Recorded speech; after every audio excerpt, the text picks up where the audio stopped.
To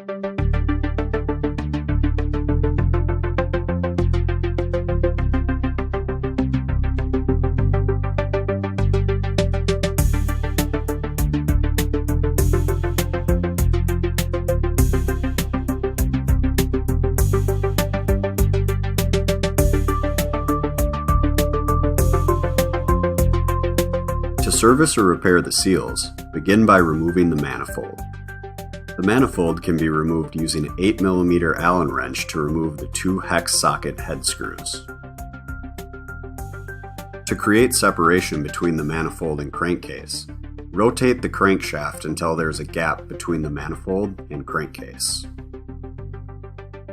Once separation has been made, use 2 flat-tip screwdrivers to pry manifold away from the crankcase. While supporting the weight of the manifold, use a rubber hammer to completely remove manifold from crankcase. Place manifold on flat surface with low-pressure seals facing up. Place a flat-tip screwdriver under the low-pressure seal and pry upward to remove. Be careful not to scratch the inner diameter surface of the seal case where the low-pressure seals are located. Inspect the inside of the low-pressure seal for wear or damage. Using a 1/2-inch seal case tool or T-wrench, remove the seal case.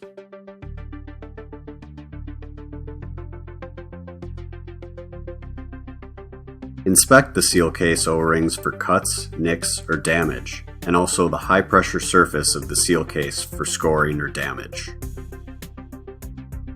Place a flat-tip screwdriver under the high-pressure seal and pry upward to remove. Ensure you do not score the inside of the manifold. Inspect the inside and outside of high-pressure seal for excessive wear or damage.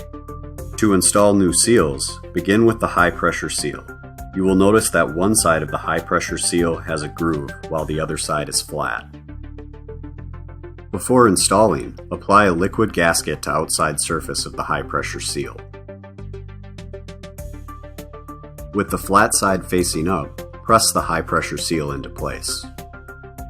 Before installing the seal case, you must first replace the O-ring included in your seal kit.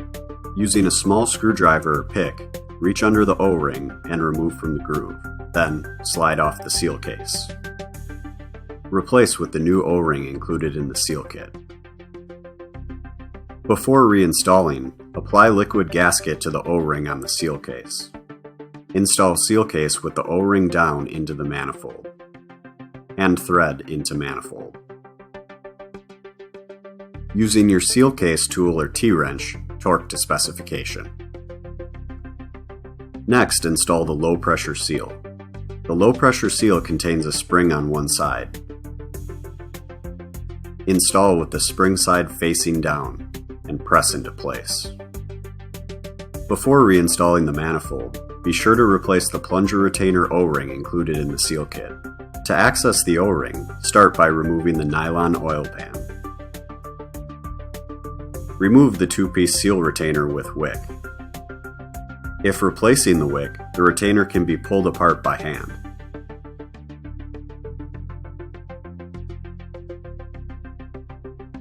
The retainer contains a small slot and large slot. The large slot should face the top of the crankcase to allow oil to fall onto the wick. The retainer can be snapped back together. Ensure the hole in the retainer is facing down when reinstalling. Using a 12mm wrench, loosen the plunger retainer. Before completely removing, stop and push the plunger toward the drive end to break loose from the retainer. Next, completely remove the plunger retainer. The plunger retainer contains an O-ring, backup ring, and copper gasket. Inspect the O-ring, backup ring, and copper gasket for cuts, nicks, or damage. Remove the ceramic plunger and inspect for cracks or scoring on the surface. Remove the keyhole washer and barrier slinger located behind the plunger. Both parts serve as a barrier to prevent water from entering the crankcase. To reassemble, install the barrier slinger with the dish side facing away from the crankcase. Next, install the keyhole washer. The slot can face in any direction. Before reinstalling the plunger retainer, change the O-ring included in the kit. Using a small screwdriver or pick, remove the backup ring, followed by the O-ring.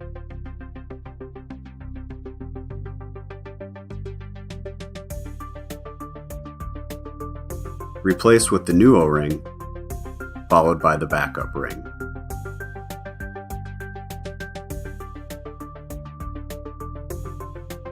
Add a lubricant before reinstalling. The plunger retainer can only be installed on one side of the plunger. The plunger retainer should fit tight into the end of the plunger. Install retainer into plunger and press into place. Before installing the plunger assembly, apply thread sealant on the end of the plunger rod. Install plunger assembly and tighten using a 10 mm wrench. Torque to specification. Next, install the plunger retainer with the hole and long tail of the wick facing down.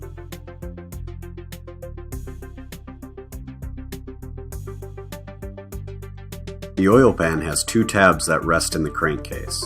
With the tabs sitting inside of the oil pan, press into place.